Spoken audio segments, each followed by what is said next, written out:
Hey everybody, Derek here to bring another video for The Walking Dead Season 6.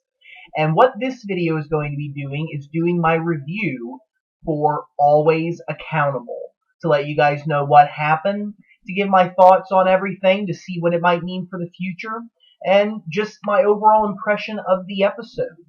If you are not caught up with The Walking Dead, if you did not see Always Accountable, the 6th episode of Season 6, and you do not want to be spoiled, then turn the video off and come back later, because otherwise you will be spoiled.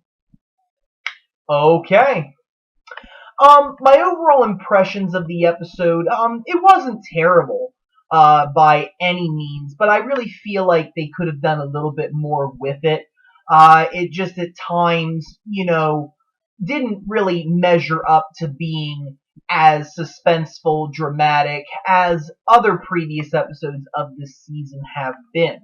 But I think that it's an episode that was, when you watched it, very intriguing. I think it brought up a lot of new storylines, topics, and a lot of questions about some things that may be coming up in the future. So at least it set those storylines up, potentially for later on in the season. So here's what happened overall.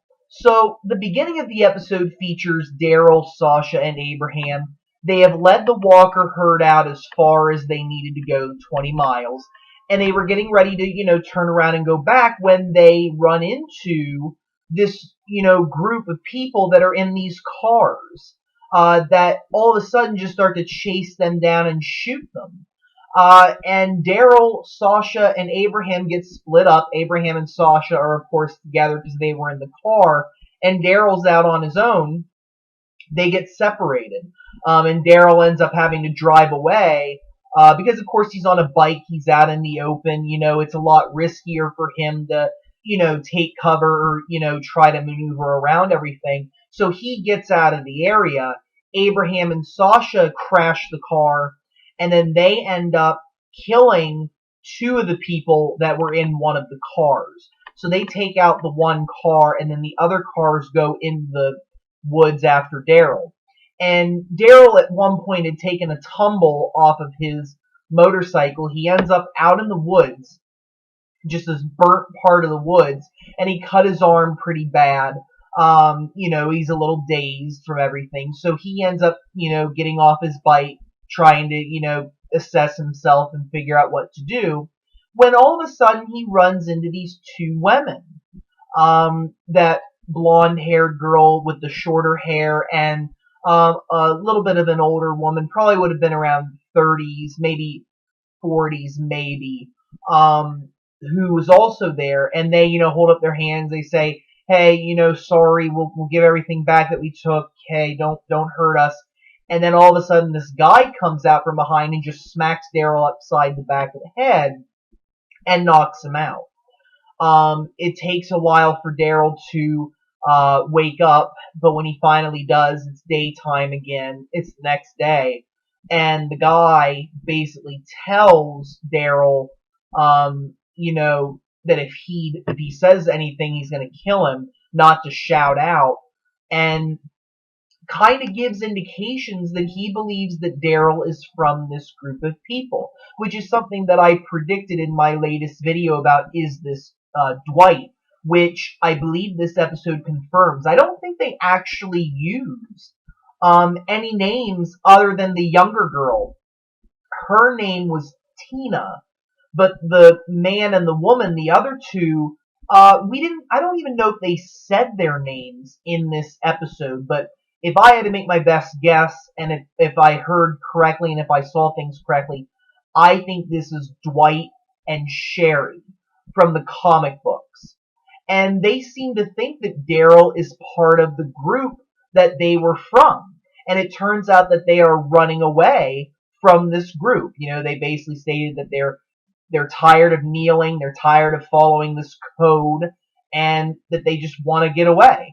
So they take Daryl along with them because basically they think, well, if they confront us, maybe, we'll do a trade, we release you, they let us go. So they think that Daryl is a part of this group, which I found a little odd because I was like, well, wait a minute, like, you've lived in this place for a while. How'd you not know everybody? Well, they explain a little bit of that later on in the episode. The burnt part of the woods, it turns out that these people burnt the woods down. And what they did was when they left this location that they were originally from, they went back to the woods. This was around the area that they were from originally. And when everything happened, they decided to set fire to the woods. They took a truck, like, spilled gasoline everywhere, and then they lit it on fire. Well, let me tell you something. If The Walking Dead has taught us anything, don't light zombies on fire. Oh my gosh. That just comes back to bite them in so many ways, literally speaking. For some reason, walkers just don't seem to die much by setting them on fire. I mean, I don't know how much it takes in order to destroy the, like to burn through the skull and, melt the brain or whatever. But fire obviously does not just do it, because it seems like a lot of the walkers that they did set on fire were still alive. Like, they were burnt to a crisp to the point where they couldn't do anything to you. But, I don't care what kind of a walker state a walker is in. That might still mean that they're dangerous. So I'll explain that later. Um, and what happens is they eventually come across this. It seemed like it was a business that ran trucks, and they were looking for Patty, and Patty wasn't there. Well, they take this opportunity to, look, and Daryl ends up grabbing their bag and escaping. And he goes into the woods and he's able to escape. He kills a walker by getting his crossbow out of the bag. It was a heck of a time getting it out. And then when he opens up the duffel bag, he finds out that inside is insulin, which the young girl Tina needs. Apparently, she is a diabetic, and Daryl doesn't want to necessarily take her insulin and then cause her to die. So he ends up going back. And what we see is that when he goes back, Dwight, Sherry, and Tina have been cornered. Well, not cornered, more, surrounded by these individuals that are looking for them. And it turns out that this is a search party that is actually out looking for them. And I'm assuming that it's from their original group. And, Dwight, Sherry, and Tina, are saying, hey, leave us alone. We took everything fair and square, just get away from us. And this guy, who his name was Wade, who seemed to be leading the party, he basically said, well, no, you're gonna pay us back for all the gas you took. You're gonna pay us back for all the food you took. Seeming to be like this, once you're in this group, and anything you take that you haven't earned, is going to be a lot of trouble for you. And what ends up happening is Daryl helps Dwight, Sherry, and Tina. He's able to get them into a clearing, and then he shakes this branch, and there's a walker nearby, and this guy, I think his name was Cam, who was part of the search party, walks by, and somehow ends up getting bitten by this walker. I don't know how in the world. I mean, he just walks by, and just all of a sudden, like, the walker's, like, jammed in this rock, and he's able to grab him. I'm like, are you kidding me, man? You've been alive in the zombie apocalypse for almost 2 years now, and it just seemed kind of out of the blue. He got bit, but this guy got bit, and Wade ended up cutting his arm off because Cam was bit on the arm, and then basically says, "Hey guys, let's go back. The boss only wanted us." Because I think he said something along the lines of, "He only wants," and I'm gonna spell this, so please excuse me. He only wants ASS that's willing. So that kind of raises a couple of flags for me in regards to who these people are. And what it seems is that Dwight, Sherry, and Tina were a part of the Saviors from the comics. And I think that what he meant by that was, the ASS part of it was, I think, in reference to Sherry and Tina, and I think it also was in reference to Dwight, though, I think, too, because I think that in one respect he was referring to the women as, his wives, which is something that features heavily with Negan, that he has multiple wives. Pretty much every woman that is not a fighter is his wife, and he has physical relations with them. On the other hand, I think he also may have meant, well, I only want, people in general that are willing to work with me too. Like, if somebody doesn't want to be here, well, what good does it do for me to waste resources and waste all this time going out after them? So I think it makes sense. And we don't even know how long they've been chasing after them. We really don't know how far this compound is. So really, you have to weigh your options. So Daryl saves them, from being taken. Now, what all is going on as well as Daryl's story is Abraham and Sasha end up finding shelter inside this building, and we see that Abraham is still, exhibiting a lot of reckless behavior. He wants to go up to the car and, finish the job in a sense, but Sasha's like, no, there could be more of them. We shot them like 15 times. I mean, they're dead. Abraham sees a walker and wants to like run down the street to kill it, and Sasha again is like, no, don't be that stupid. And they go up to this room, where a walker is on the other side of this glass, door, that, Sasha says, it's not going to get out, don't worry about it. And Abraham just spends all this time like, I got to kill this thing, I got to kill this thing. And he's like, well, we can make this wonderful, nice place our home, and being somewhat, sarcastic in a way. And, Sasha really sets him straight, or at least tries to. It was very interesting, the two of them having the conversation, because really, we've noticed that both Abraham and Sasha have gone through periods of time where, they haven't necessarily been in the best mental state as they would like to be. Sasha taking chances right after losing Bob and Tyrese, and Abraham brings up that moment when Sasha stabbed him, or, slashed him with a knife in them, when they were dealing with that Walker herd back in season 5. And, Sasha brings up, the things that he has been doing. And, you see that I think that Abraham is really just in this state of, not believing that the world can really become this peaceful place. And I think he has trouble grasping a hold of that. He tells Sasha, he's like, well, I'm not really good right now because, we really haven't had a break from all of this, even with Alexandria being what it is, after dealing with Reg and Pete, after dealing with this major Walker herd, the stuff's never stopped.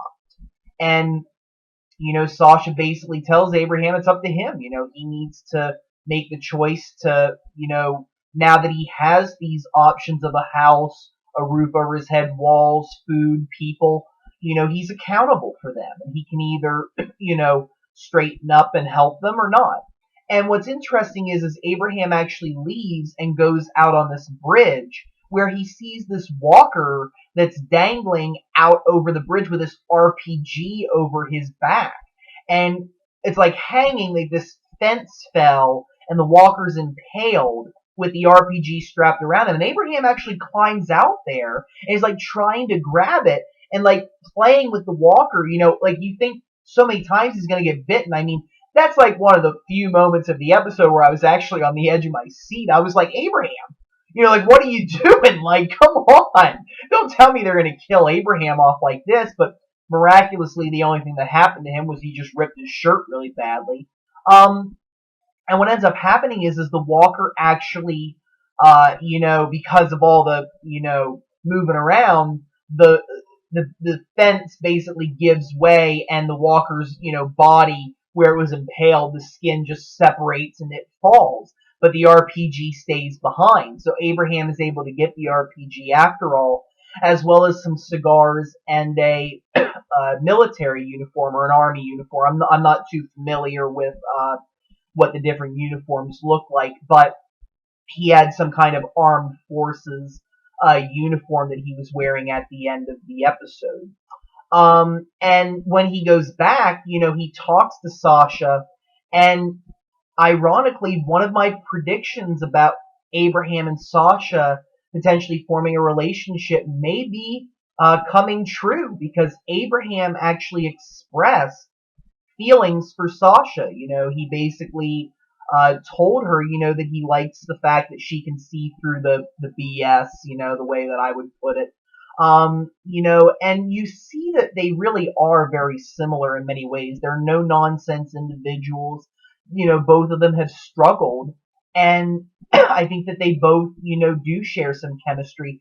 And, Abraham basically looks at her and goes, well, I know that you do like me. I mean, it's an instinct that I have. I can tell you do have feelings for me. And it turns out Sasha, I think, does, but she tells him, well, you got some business to take care of when we get back to the community before we can even think about this, meaning Rosita. And that should be a very interesting event when that happens. So I don't know if they'll resolve it this mid-season. I think it might not end up happening until episode 9 or later. But then again, episode 7, we don't really know what all is going to happen. The group might make it back on time, so we'll see what happens. But there's a chance that might happen. And basically, Daryl and Sherry and Dwight and Tina, are reunited, and they tell Daryl more about their place. They state that, they were at this location with some survivors, that they were people who, it started out as a great place, but I guess it's big and it has a lot of people, because they said they don't even know everybody there, which is why they thought that Daryl was part of this group. And they describe it as a place where people would trade anything for safety. So it kind of is a little indication of, the nature of the place. And the fact that they keep referring to, we're not going to kneel down anymore, is an indication of Negan. That maybe, that Negan is very, egotistical about himself and might actually think of himself, as a king of sorts or something. It'll be very interesting to see the amount of power that Negan has over these people. Well, the 4 of them end up coming to this old house where Tina used to babysit some children, and they see the bodies of the burnt walkers, and she ends up stepping over the bodies, and it turns out that they're still alive. There was some kind of glass pane over them. I don't know if a window fell on them or what the heck that was.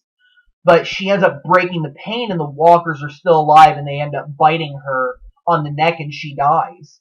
And while they're burying her, Daryl asks Dwight and Sherry the 3 questions.